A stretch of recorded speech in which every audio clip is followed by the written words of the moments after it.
అధ్యక్ష, ఇందాక గౌరవ శాసనసభ్యులు కామినేని శ్రీనివాసరావు మాడుతూ అప్పుడు అందరూ ఇండస్ట్రీ కలవడానికి వెళ్ళినప్పుడు సైకో గారిని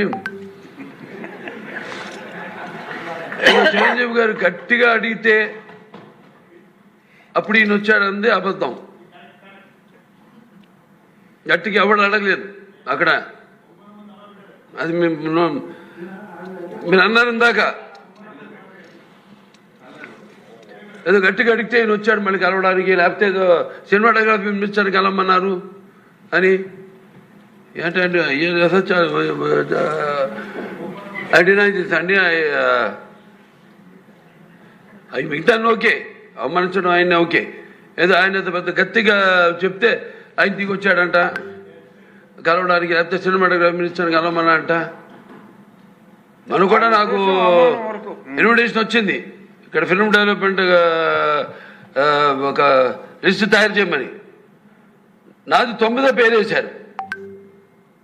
అది ఎవరో ఈయన నేను అడిగాను కూడా, దుర్గేష్ గారిని కూడా అడిగాను, గౌరవ సినిమాటోగ్రఫీ మంత్రివర్యులు కూడా అడిగాను ఎవడో వేసిందని. The respect a human being, even be opposition or us. 9వ పేరు వేశారు. ఇదే అదేదో గట్టిగా ఎవడు అడిగాడు, గట్టిగా అడిగితే పంపించారు లోపలికి, వచ్చాడు ఈడు కలవడానికి. Sorry, I want to clarify this. No, very good, sir. Nonsense. గౌరవనీయ లాస్ట్ టైం ఈ అసెంబ్లీ ఇష్యూ అయిన తర్వాత చిరంజీవి గారు ఒక ప్రెస్ ఇష్యూ రిలీజ్ చేశారు అనమాట. So no one insulted me, in fact నేను మీటింగ్ జగన్ అని. సో జగన్ గారు నన్ను ఇన్సల్ట్ చేయలేదని చెప్పేసి చిరంజీవి గారు on record he release a press statement. So ఆ తర్వాత పవన్ కళ్యాణ్ గారు దీన్ని చాలా హైలైట్ చేశారు, మా అన్నని అవమానించారు అని చెప్పేసి. Entire film industry was complete against you. Anything to tell about this? ఏం జరిగింది ఆ రోజు? So what made the completely portraying you in wrong way? పని పాట లేని కాన్వర్జేషన్ను బాలకృష్ణ అనే వ్యక్తి తీసుకొచ్చాడు అసెంబ్లీలో. అసలు ఆయన మాట్లాడాల్సింది ఏంది?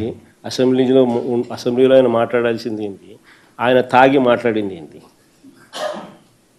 అసలు తాగినోని అసెంబ్లీకి తీసుకొని అసెంబ్లీలో మాట్లాడిచ్చే కార్యక్రమం చేస్తున్నారు అని అంటే స్పీకర్కి బుద్ధి లేదు. తాగినోడు ఆ మాదిరిగా మాట్లాడుతున్నాడు అని అంటే ఆయన సైకలాజికల్ హెల్త్ ఎట్టుందో, అసెంబ్లీకి వచ్చి ఆ మాదిరిగా మాట్లాడుతున్నాడంటే ఆయన సైకలాజికల్ హెల్త్ ఎట్లుందో ఆయన క్వశ్చన్ చేసుకోవాలి.